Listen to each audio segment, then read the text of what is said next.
जिस महंगाई से पूरा देश कराह रहा है, मैं चंद लाइनों से अपनी बात शुरू करूंगा कि वो जिनके हाथ में हर वक्त छाले रहते हैं, वो जिनके हाथ में हर वक्त छाले रहते हैं, आबाद उन्हीं के दम पे महल वाले रहते हैं। ये देश जिनके हाथ में छाले हैं मान्यवर, उन्हीं के दम पर है, उन्हीं के दम पर है। लेकिन ये सरकार किसके लिए काम कर रही है?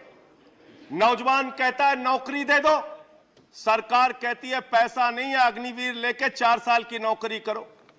भारत की सेना कहती है पैसा दे दो, सरकार कहती है तुम्हारे बजट का 63,000 करोड़ रुपए कम करेंगे। माताएं बहनें कहती हैं गैस का सिलेंडर बढ़ गया, बच्चे के दूध का दाम बढ़ गया, आटा दाल चावल महंगा हो गया, उसको कम कर दो, सरकार कहती है पैसा नहीं है। किसान कहता है फसल का दाम दे दो, फसल का दाम दे दो, सरकार कहती है पैसा नहीं है। अरे बुजुर्ग कहते हैं हमारी रेल की तीर्थ यात्रा, उसकी रियायत क्यों कम कर दी, सरकार कहती है हमारे पास पैसा नहीं है। देश के लोग कहते हैं शिक्षा का बजट तो बढ़ा दो, सरकार कहती है 2% से ज्यादा बजट नहीं है। अरे स्वास्थ्य का बजट तो ठीक कर दो, मोदी जी, सरकार कहती है पैसा नहीं है। मानवर ये पैसा गया कहां, किसके पास गया ये पैसा? अरे ये पैसा गया नरेंद्र मोदी जी के मित्रों के पास गया, मित्रों के पास गया। मैं आपको बताता हूं मान्यवर कहां गया। 20,000 करोड़ रुपए लेके नीरव मोदी मेहुल चौकसी भाग गया, 10,000 करोड़ रुपए लेके विजय माल्या भाग गया, 3,000 करोड़ रुपए लेके ललित मोदी भाग गया, 6,000 करोड़ लेके नितिन संदेशरा भाग गया।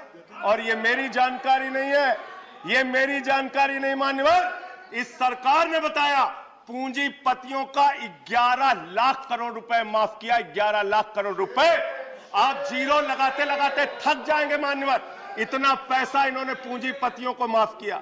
और इस सरकार को एक सनक है, इस सरकार को एक सनक है, मोदी सरकार को एक सनक है, उसको ये सनक है हमको अपने मित्र को अमीर बनाना है, हमको अपने मित्र को अमीर बनाना है, हमको अपने मित्र को दुनिया का सबसे बड़ा अमीर बनाना है। और मालूम है मान्यवर उसको कितना कर्जा दिया इस सरकार ने?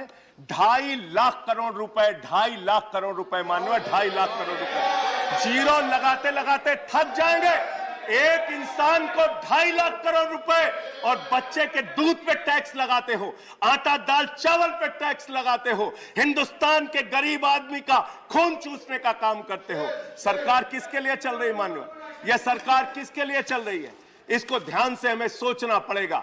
जब हम इसी सदन में किसान के काले कानून का विरोध कर रहे थे, हमें सस्पेंड करके बाहर कर दिया गया। 1 साल के बाद ये सरकार कहती है अब हमें होश आ गया, हमारी तपस्या में कमी रह गई, हम काला कानून वापस ले रहे हैं।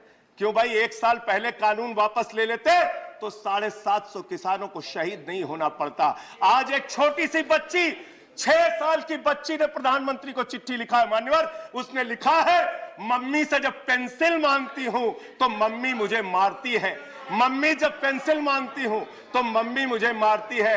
वो कीर्ति दुबे पूछ रही है मान्यवर मोदी जी कहां है, मोदी जी कहां है? मैं उस कीर्ति दुबे को बताना चाहता हूं मोदी जी की पूरी सरकार झारखंड में विधायकों की मंडी में व्यस्त है, विधायकों की मंडी में व्यस्त है, विधायक के खरीदने में लगे मान्यवर, विधायक खरीदने में लगे। ये पूंजीपतियों की सरकार चल रही है, पूंजीपतियों की गुलामी करने वाली सरकार चल रही है, जो इस देश के अंदर महंगाई बढ़ाने का काम करती है। गरीब के लिए खाने के लिए पैसा नहीं, 800 दवाओं पर, कैंसर की दवा पे, किडनी की दवा पे, टीबी की दवा पे आपने दाम बढ़ा दिया, आपने अस्पताल के कमरे तक पे दाम बढ़ा दिया। आपकी सरकार डीएचएफएल के लिए काम करती है। 34,000 करोड़ रुपए बैंकों का घोटाला डीएचएफएल ने किया और 29 करोड़ रुपए भारतीय जनता पार्टी को चंदा दिया है मान्यवर। इनसे हिसाब मांगना चाहिए। क्यों नहीं जाती ईडी इनके पास, क्यों नहीं जाती सीबीआई इनके पास? इनसे सवाल पूछना चाहिए मान्यवर। मैं सिर्फ इतना कहना चाहता हूं, आप खाने के लिए आपके पास, सरकार के पास पैसा नहीं, उस पर तो टैक्स बढ़ा देते हो, लेकिन गुजरात के अंदर जहरीली शराब पिलाते हो लोगों को, जहरीली शराब। 75 लोग जहरीली शराब पी के गुजरात के अंदर मर गए मानो, 75 लोगों की जान चली गई। दिल्ली के मुख्यमंत्री केजरीवाल जाते हैं देखने, गुजरात का मुख्यमंत्री उन लोगों से मिलने नहीं जाता, देश के प्रधानमंत्री उन लोगों से मिलने नहीं जाते, दिल्ली के मुख्यमंत्री केजरीवाल उन लोगों से मिलने जाते हैं। माननीय, और मैं ये कहना चाहता हूं, माननीय, no point of, I am not yielding sir, I am not yielding sir, 1 minute, sir, I am not yielding sir, I am not yielding, let me complete sir, sir बस खत्म कर रहा हूं, कंक्लूड कर रहे हैं, उसके बाद आई टेक द पॉइंट। ये सरकार पूंजीपतियों की सरकार है मान्यवर, ये बिल्डर्स के लिए काम करते हैं। मैं आपको बता रहा हूं, गुजरात में मान्यवर, गुजरात के अंदर, गुजरात में नवासारी एक जगह है, गुजरात में सीआर पाटिल जहां के सांसद, नहीं sir, I am not yielding, इसी चेयर से कहा गया जब बोलते रहो तो किसी को पॉइंट ऑफ ऑर्डर नहीं देंगे। No sir, no, I am not yielding, बात खत्म कर रहा हूं, मेरा लास्ट पॉइंट सर, ये सरकार पूंजीपतियों के लिए काम करती है। सरकार एक बिल्डर गुजरात के अंदर सीआर पाटिल के इलाके में, उसके लिए रास्ता बनाने के लिए राधा कृष्ण का मंदिर गिरा दिया इन्होंने, point of order, Radha Krishna का मंदिर गिरा दिया। पॉइंट ऑफ ऑर्डर, 1100 भाजपा के कार्यकर्ताओं ने इस्तीफा दिया, 1100 भाजपा के कार्यकर्ताओं ने इस्तीफा दिया। सर ये इसी चेयर से कहा गया